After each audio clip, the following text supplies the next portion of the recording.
औज़ु बिल्लाहि मिनश्शैतानिर्रजीम बिस्मिल्लाहिर्रहमानिर्रहीम। अस्सलाम वालेकुम दोस्तों, मैं हूं मोहसिन रफ़ा और आप लोग देख रहे हैं 24/7 टीचर्स ऑनलाइन यूट्यूब चैनल। दोस्तों, हमारा कोर्स फाइनेंशियल मैनेजमेंट का चूंकि चेंज हो गया है, तो इसके साथ ही मैंने भी अपना जो कोर्स है उसको अपडेट किया है।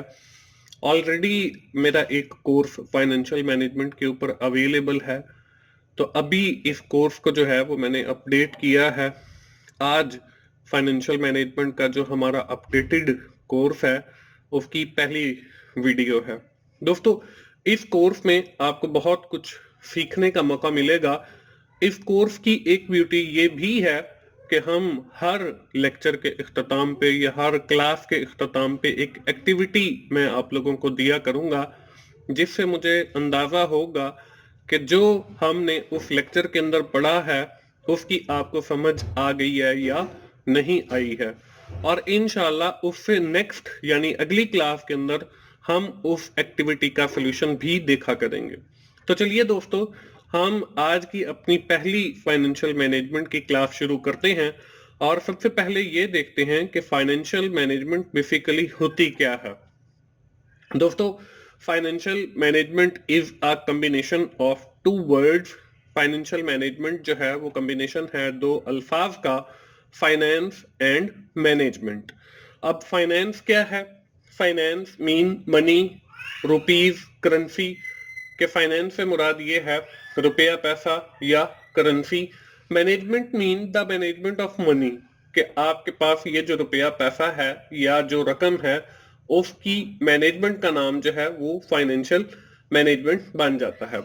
फाइनेंशियल मैनेजमेंट के इस कोर्स के अंदर दोस्तों हम ये भी देखेंगे हाउ टू रेज फंड्स, कि हम फंड्स कहाँ कहाँ से हासिल करते हैं, which sources are available for raising funds, कि कौन कौन से ऐसे सोर्सेज अवेलेबल हैं जहां से हम फंड रेजिंग कर सकते हैं। हम ये भी देखेंगे कि कौन कौन से ऐसे ऑप्शंस हमारे पास अवेलेबल हैं जहां पे हमने ये जो फंड्स रेज किए हैं वो इन्वेस्ट कर सकते हैं। इस तरह की बहुत सारी चीजों को हम देखेंगे। हमारे पास जो ऑप्शंस अवेलेबल हैं, कौन सा इसमें बेस्ट ऑप्शन है जहां पे हम इन्वेस्टमेंट कर सकते हैं। इसके लिए हम डिफरेंट टेक्निक्स यूज करेंगे जिनको हम कैपिटल बजटिंग टेक्निक भी कहते हैं। तो दोस्तों, ये सारी चीजें जो है हम फाइनेंशियल मैनेजमेंट के इस कोर्स में स्टडी करने वाले हैं। फॉर द टाइम बीइंग हम लोग देखते हैं कि हमारी जो फाइनेंशियल मैनेजमेंट है इसका स्कोप क्या है। दोस्तों, फाइनेंशियल मैनेजमेंट की अगर हम बात करें उसके स्कोप के हवाले से, तो हम लोग जो है इसकी 3 एक्टिविटीज या 4 एक्टिविटीज को मद्देनजर रखते हैं। इसमें जो सबसे पहली एक्टिविटी है that is known as the financing activity. अब फाइनेंसिंग एक्टिविटीज के अंदर होता क्या है? Arranging finance for the organisation, कि हम अपनी ऑर्गेनाइजेशन के लिए कहां कहां से फाइनेंस जो है वो अरेंज करेंगे, ये हमारा फाइनेंसिंग एक्टिविटीज के अंदर आता है। इसके बाद हमारे पास जो दूसरी एक्टिविटी है इसको हम इन्वेस्टिंग एक्टिविटीज कहते हैं। दोस्तों, हम लोगों ने अपनी जो पहली एक्टिविटी है फाइनेंसिंग एक्टिविटीज, इसमें हमने अरेंजिंग ऑफ फाइनेंस की बात की। In the second activity investment activities, where to invest the resources, what options are available. हम देखेंगे कि हमने जो फाइनेंस अरेंज किया है इसको हम इन्वेस्ट कहां पे करेंगे और हमारे पास कौन कौन से ऑप्शंस अवेलेबल हैं। इसके बाद हमारे पास जो तीसरी एक्टिविटी है वो है ऑपरेटिंग एक्टिविटी। इसी को दोस्तों हम लोग वर्किंग कैपिटल मैनेजमेंट एक्टिविटी का नाम भी देते हैं। इसके अंदर हम लोग क्या करते हैं? इसके अंदर हम ये करते हैं कि हमारे जो डे टू डे एक्सपेंसेस होते हैं हम देखते हैं कि वो हम कैसे पूरे करेंगे। How to manage the working capital, हमारा जो वर्किंग कैपिटल है उसको कैसे मैनेज करेंगे। तो हमारी जो फाइनेंशियल मैनेजमेंट है इसके अंदर हमारे पास 3 एक्टिविटीज आती हैं। एक फाइनेंसिंग एक्टिविटीज, दूसरी इन्वेस्टिंग एक्टिविटीज, और तीसरी हमारे पास ऑपरेटिंग एक्टिविटीज। यही जो है हमारी कैश फ्लो स्टेटमेंट का भी पार्ट है। दोस्तों ये जो फाइनेंसिंग एक्टिविटीज है, इन्वेस्टिंग एक्टिविटीज है और ऑपरेटिंग एक्टिविटीज है, इन सारी चीजों को एनालाइज करने का नाम जो है वो है फाइनेंशियल एनालिसिस। हम लोग जो है इसके अंदर क्या करते हैं, हम ना सिर्फ एक्टिविटीज को मैनेज करते हैं बल्कि इनको कंट्रोल भी करते हैं, और इसी को हम फाइनेंशियल एनालिसिस कहते हैं। दोस्तों अब हम बारी बारी जो है इन एक्टिविटीज को विद इन डिटेल देख लेते हैं कि इन एक्टिविटीज के अंदर होता क्या है। तो सबसे पहले जो है हमारे पास जो एक्टिविटी है वो है फाइनेंसिंग एक्टिविटी। अब फाइनेंसिंग एक्टिविटी मैं आपको पहले बता चुका हूं कि it includes the arranging finance for the organisation. अब ये जो हमने फाइनेंस अरेंज करना है, ये हम कौन कौन से सोर्सेज से अरेंज करेंगे? तो हमारे पास there are two types of sources for financing. हमारे पास दो किस्म के सोर्सेज अवेलेबल हैं। The first one is the external financing and the second one is the internal financing. As the name suggest, internal financing mean कि आप with in the organisation जो है फाइनेंस अरेंज कर लें। एक्सटर्नल फाइनेंस का मतलब ये है कि आप कंपनी की जो बाउंड्रीज हैं उनसे बाहर फाइनेंस को मैनेज करें। तो इंटरनल फाइनेंसिंग उस वक्त हो सकती है जब ऑलरेडी आपका एक कारोबार चल रहा है, आप वहां से कुछ पैसे निकालकर दूसरा कोई कारोबार शुरू कर लेते हैं, तो इसको हम इंटरनल फाइनेंसिंग कहते हैं। इसके बाद हमारे पास है एक्सटर्नल फाइनेंसिंग। एक्सटर्नल फाइनेंसिंग के लिए हम लोग क्या करते हैं, एक्सटर्नल फाइनेंसिंग के लिए हम लोग या तो किसी बैंक से लेते हैं लोन वगैरह, या ऑनर्स भी सम टाइम जो है वो आपको पैसे फराहम करते हैं। क्योंकि जब हम अकाउंटिंग का कोर्स पढ़ रहे थे तो मैंने आपको एक कॉन्सेप्ट पढ़ाया था जिसको हम कहते हैं separate entity concept. Separate entity concept के अंदर क्या होता है, उसमें यह होता है कि आपका जो कारोबार है वो एक अलग एंटिटी है और जो कारोबार का ऑनर है वो एक अलग एंटिटी है। तो ऑनर जो है इसको हम एक्सटर्नल फाइनेंसिंग के लिए यूज करते हैं क्योंकि इसकी एक अलग हैसियत है।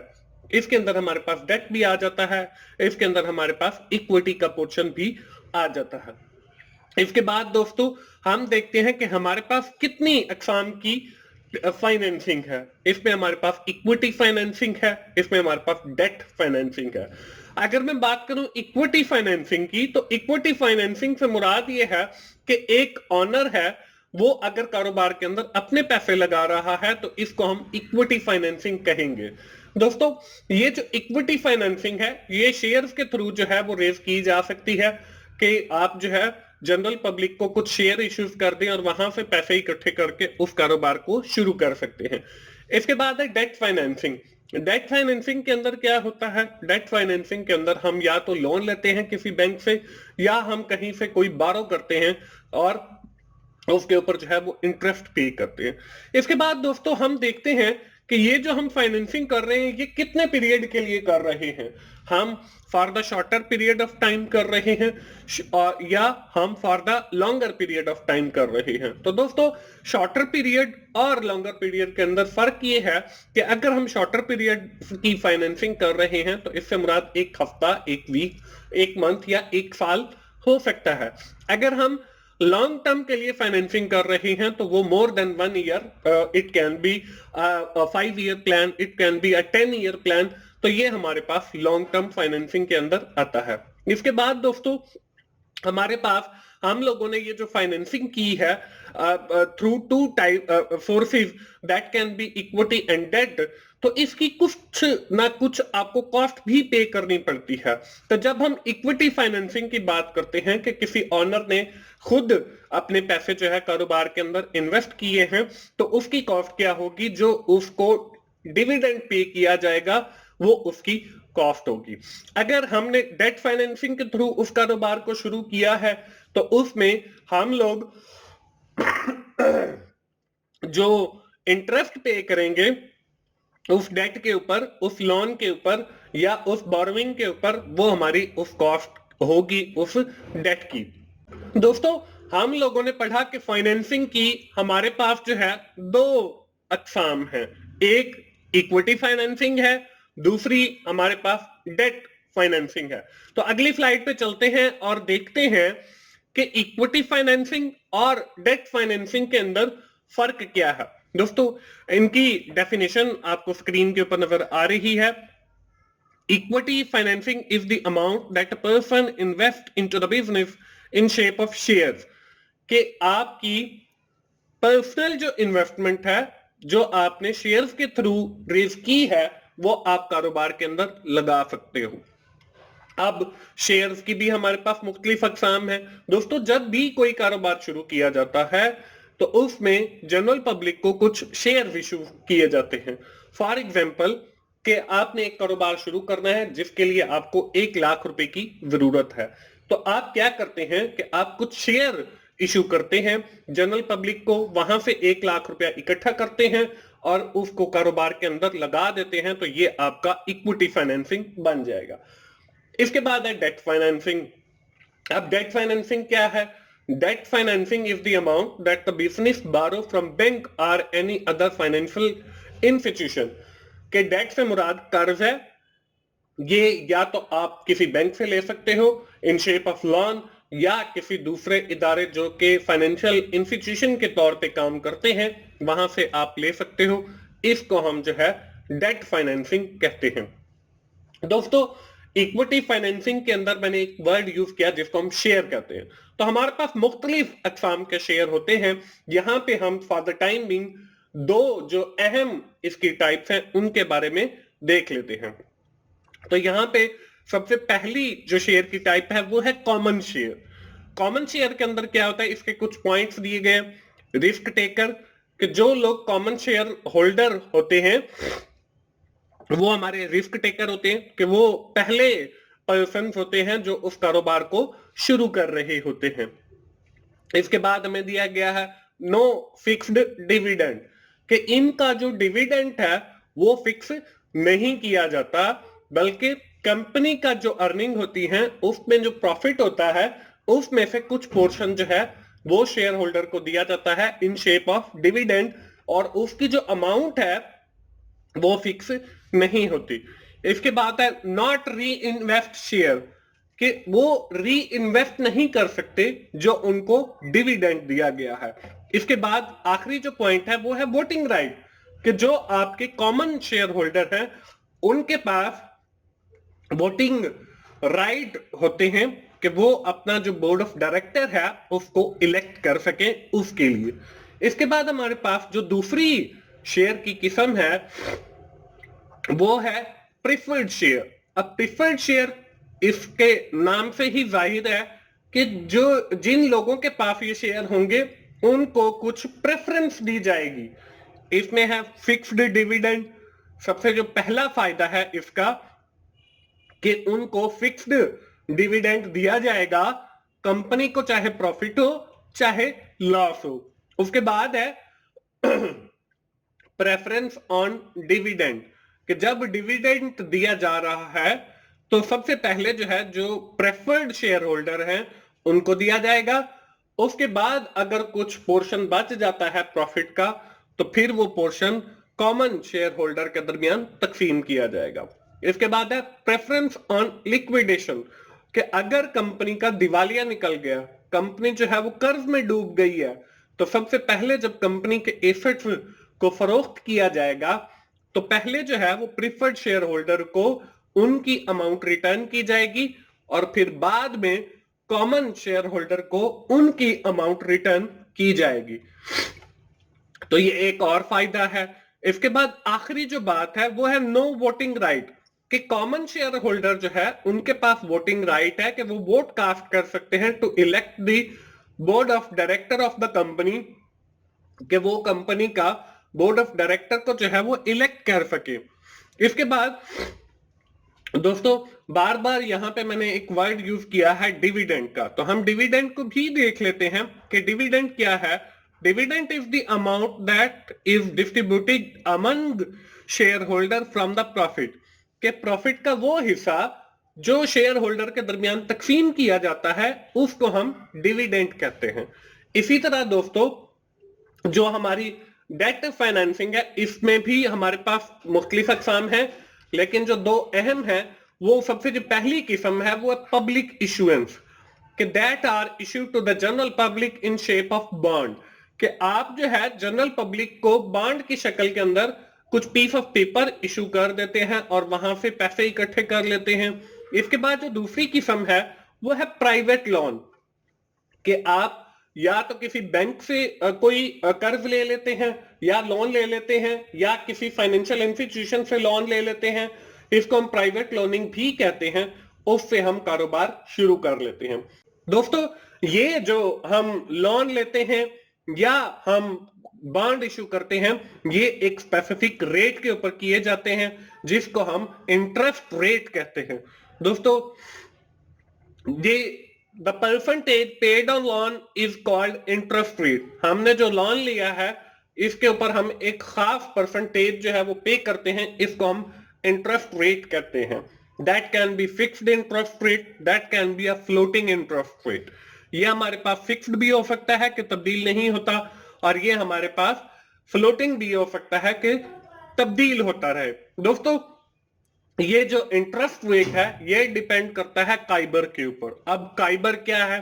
काइबर जो है Karachi inter bank offering rate, इसको हम प्राइम रेट भी कहते हैं, जिसके ऊपर हमारे जो बैंक्स हैं वो ऑफर करते हैं लोन वगैरह, और फिर उससे जो है वो इंटरेस्ट रेट का तायन किया जाता है। दोस्तों, हम अपनी जो डिस्कशन है वो फाइनेंसिंग के ऊपर खत्म करके अगली जो हमारी सेकंड जो हमने कैटेगरी ऑफ एक्टिविटीज पढ़ा था, इन्वेस्टिंग एक्टिविटीज, अब हम वो शुरू करते हैं इन्वेस्टिंग एक्टिविटीज। इन्वेस्टिंग एक्टिविटीज क्या है? Where to invest the arranged fund in financing activities, कि हम लोगों ने जो फाइनेंसिंग एक्टिविटीज के अंदर फंड्स अरेंज किए हैं उनको हम कहां पे इन्वेस्ट करेंगे। इसके लिए दोस्तों हम सबसे पहले जो है वो टाइम पीरियड को देखेंगे कि हम शॉर्ट टर्म इन्वेस्टमेंट करेंगे या हम लॉन्ग टर्म इन्वेस्टमेंट करेंगे।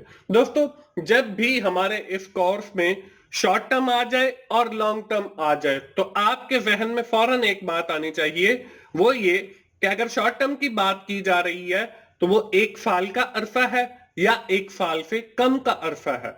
अगर यहाँ पे लॉन्ग टर्म की बात की जा रही है तो वो 1 साल से ज्यादा का अरसा है।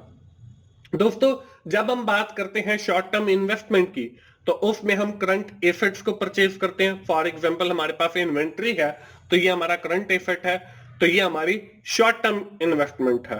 इलेक्ट्रिसिटी बिल पे करते हैं, हम अपनी लेबर को कॉस्ट पे करते हैं। जबकि लॉन्ग टर्म इन्वेस्टमेंट के अंदर हम लोग फिक्स्ड एसेट परचेज करते हैं, जिसमें हमारे पास प्लांट है, जिसमें हमारे पास प्रॉपर्टी है, जिसमें हमारे पास लैंड है, जिसमें हमारे पास मशीन्स हैं। तो ये सारी जो इन्वेस्टमेंट होगी ये हमारी for the period of long term होगी। दोस्तों, जब हम बात करते हैं इन्वेस्टमेंट की तो इसके साथ भी एक रेट अटैच्ड है जिसको हम रेट ऑफ रिटर्न या रिटर्न ऑन इन्वेस्टमेंट कहते हैं। दोस्तों, अभी नीचे जो है आपको इनका फर्क नजर आ रहा है।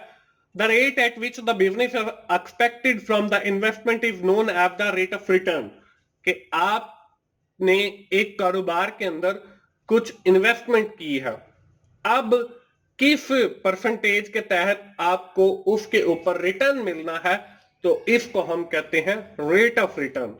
अब आगे क्या है?